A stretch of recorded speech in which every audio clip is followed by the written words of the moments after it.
Assalamualaikum teman-teman. Apa kabar semuanya? Kembali lagi bersama Wildani. Kali ini aku akan menjelaskan tentang konsep pendidikan non-formal. Apa aja sih cakupannya? Yuk kita simak bersama. Oke, langsung kita bahas yang pertama. Membahas tentang pendidikan non-formal bukan berarti hanya membahas pendidikan alternatif bagi masyarakat saja.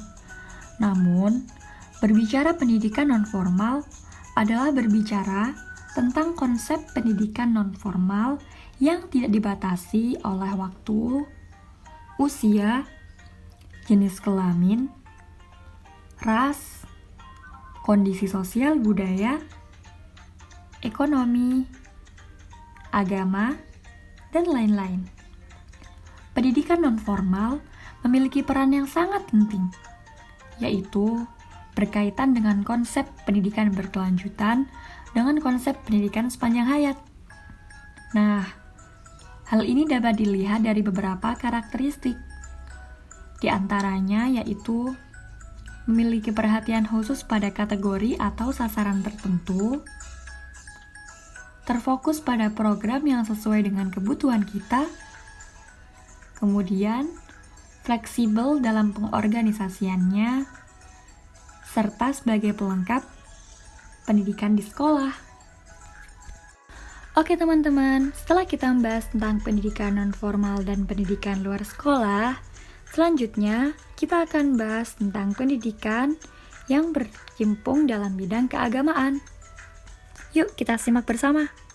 Oke teman-teman, yang pertama adalah pendidikan diniyah takmiliyah, yaitu pendidikan non-formal seperti di pondok pesantren atau di luar pondok pesantren. Nah, sistem dari pembelajarannya itu berjenjang, mulai dari ULA, WUSTO, ULYA, yang merupakan jenjang pendidikan dalam pendidikan diniyah takmiliyah. Selanjutnya adalah pendidikan diniyah mu'adalah. Pendidikan diniyah mu'adalah merupakan pendidikan yang berada di kawasan pondok pesantren yang pendidikannya disetarakan dengan SMA atau MA. Para siswanya harus wajib sekolah 6 tahun walaupun pondok tersebut tidak mengikuti kurikulum Kemendiknas. Namun, kini ijazahnya telah disetarakan sama dengan sekolah formal yang lain loh. Jadi, tentunya tidak kalah keren. Oke teman-teman, selanjutnya adalah majelis taklim. Majelis taklim adalah pendidikan non-formal yang memiliki kurikulum sendiri, diselenggarakan secara berkala dan teratur, dan diikuti oleh jamaah yang relatif banyak. Yang terakhir adalah Taman Pendidikan Al-Quran, yang biasanya dikenal dengan TPA atau TPQ, yang biasanya diikuti oleh anak-anak kecil sampai dengan anak-anak yang berusia besar atau remaja.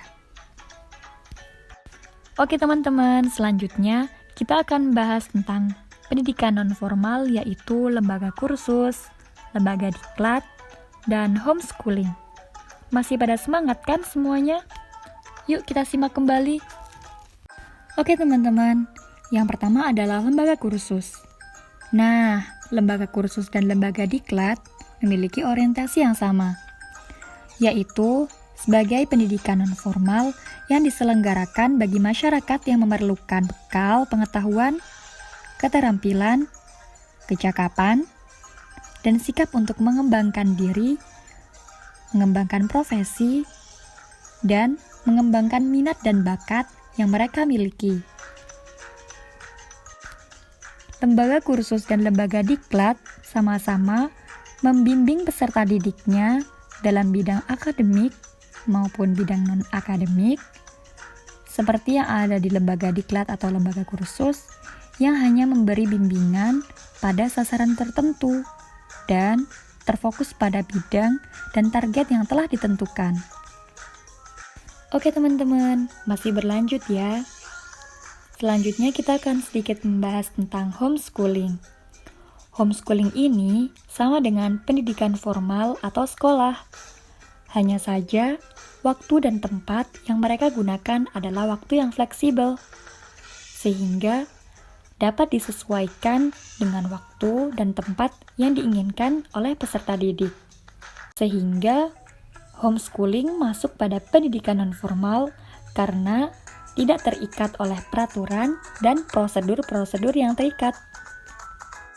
Baik teman-teman, pasti sudah mulai bosan ya dengan bahasannya. Tenang aja, kita akan bahas tentang bahasan kita yang terakhir.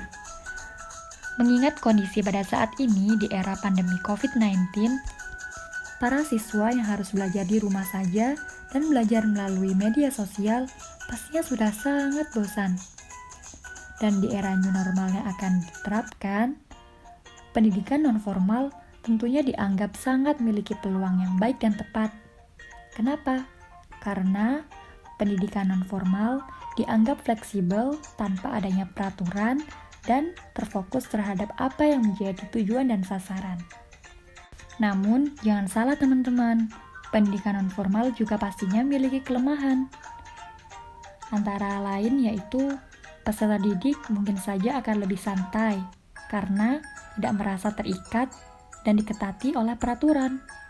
Kemudian, kurang termotivasinya peserta didik. Karena ketika di sekolah, pastinya kita akan saling bersaing untuk mendapatkan yang terbaik. Selanjutnya adalah kurangnya koordinasi karena banyaknya program-program yang akan diselenggarakan dari berbagai pihak. Baik teman-teman, Wildani rasa udah cukup ya penjelasan kali ini tentang pendidikan non-formal. Terima kasih ya udah mau mendengarkan.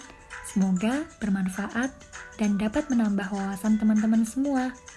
Mohon maaf jika ada salah kata. Wassalamualaikum warahmatullahi wabarakatuh. Semangat teman-teman!